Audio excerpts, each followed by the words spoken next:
नड्डा जी, आप तो टुच्चई पर उतर आए और आपके साथ साथ आपके तमाम मंत्री, आपके सांसद, आपके बेलगाम प्रवक्ता भी। लेकिन हम तो चाहते हैं कि आप सब मिलकर ये क्षुद्रता और ये टुच्चई करिए, क्योंकि ये देश भी तो आपका असली रंग और रूप देखे। इस शोक की घड़ी में डॉक्टर मनमोहन सिंह को आप वो सम्मान नहीं दे पाए जिसके वो हकदार थे, लेकिन इस शोक की घड़ी में आंखें मटका मटका के, आंखें तरेर तरेर कर, भाव भंगिमाओं के साथ जिन शब्दों का चयन आप लोग कर रहे हैं, ये दुनिया देख रही है कि किस तरह से आप इस देश के एक प्रधानमंत्री का अपमान कर रहे हैं, इस देश के प्रथम सिख प्रधानमंत्री का तिरस्कार कर रहे हैं।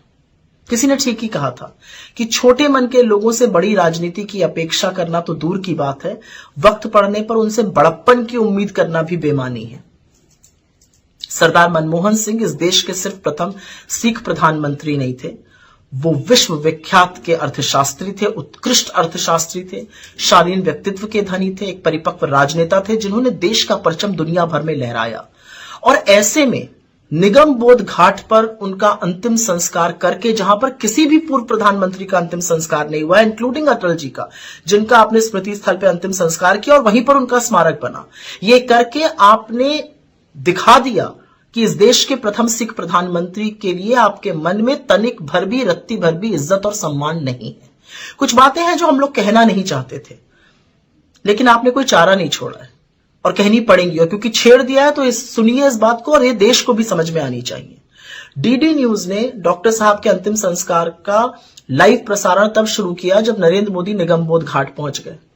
प्रथम पंक्ति में नरेंद्र मोदी, अमित शाह, राजनाथ सिंह, किरण रिजिजू, ओम बिरला, महामहिम राष्ट्रपति द्रौपदी मुर्मू जी, वाइस प्रेसिडेंट धनखड़ जी, सब लोग बैठे थे।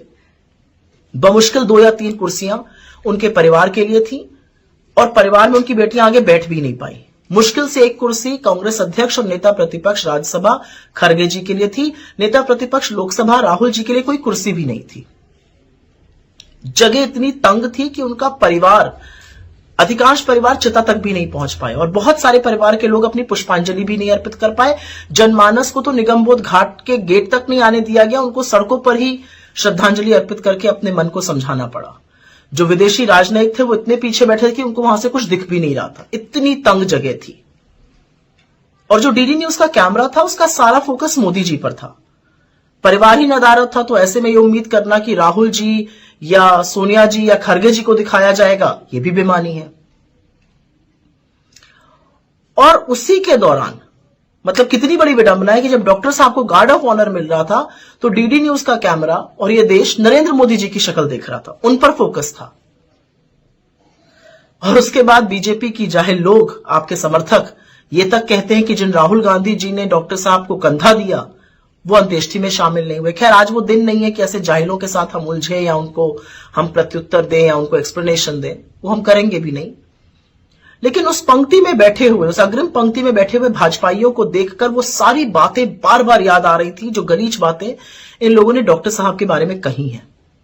उनकी चाल पर, उनकी बोली पर, उनके नाम तक का उपहास इन भाजपाइयों ने उड़ाया है।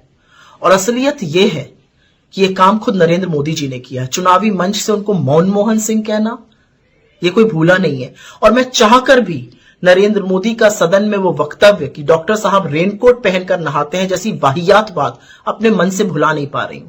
उन लोगों को बार बार देखकर, स्पेशली अमित शाह और नरेंद्र मोदी जी को बार बार देखकर मन में यह ख्याल जरूर आ रहा था कि क्या इनके मन में, इनके मस्तिष्क में आज जरा सी भी ग्लानि, जरा सा भी क्षोभ, जरा सा भी पछतावा, जरा सा भी अफसोस है? और अगर नहीं है तो होना चाहिए था। खैर, डॉक्टर साहब के निधन के बाद आपकी जो विफलताएं हैं, आपका जो खोखलापन है, वो पूरी दुनिया और पूरे देश ने देख लिया है। असलियत तो यह है कि एक पूरी पीढ़ी को आपने व्हाट्सएप के जरिए जो अनर्गल बातें डॉक्टर साहब के बारे में कही थी, वो सारे झूठ एक प्रहार में ध्वस्त हो गए। क्योंकि उन सब लोगों को डॉक्टर साहब की उपलब्धियां, विश्व में वो कितने विख्यात थे, उनका क्या कद था वैश्विक स्तर पे, वो उन्होंने इस देश को मुश्किल दौर में कैसे संभाला, अर्थव्यवस्था को कैसे सुदृढ़ रखा, वो सारे सच विस्फोटक होकर सामने आ गए। असलियत यह भी है कि आपके लाखों करोड़ों रुपए का जो झूठ का प्रोपेगेंडा था वो भी ध्वस्त हो गया। क्योंकि आज जो चर्चा है वो तो डॉक्टर साहब के देश के प्रति समर्पण की, उनके ज्ञान की, उनकी शालीनता की, उनकी गरिमा की हो रही है। तो लानत है आपके प्रोपेगेंडा पे। लेकिन आप देश के मूड को भांप नहीं पा रहे हैं। आप सिख समुदाय की सरदारों की अपेक्षाओं को भांप नहीं पा रहे हैं। आप ये नहीं समझ पा रहे हैं कि जो अवमानना आपने सरदार मनमोहन सिंह जी की है वो इस पूरे देश की अवमानना है। और यह अवमानना और तिरस्कार ही नहीं है, यह पाप है। पाप का प्रायश्चित कीजिए।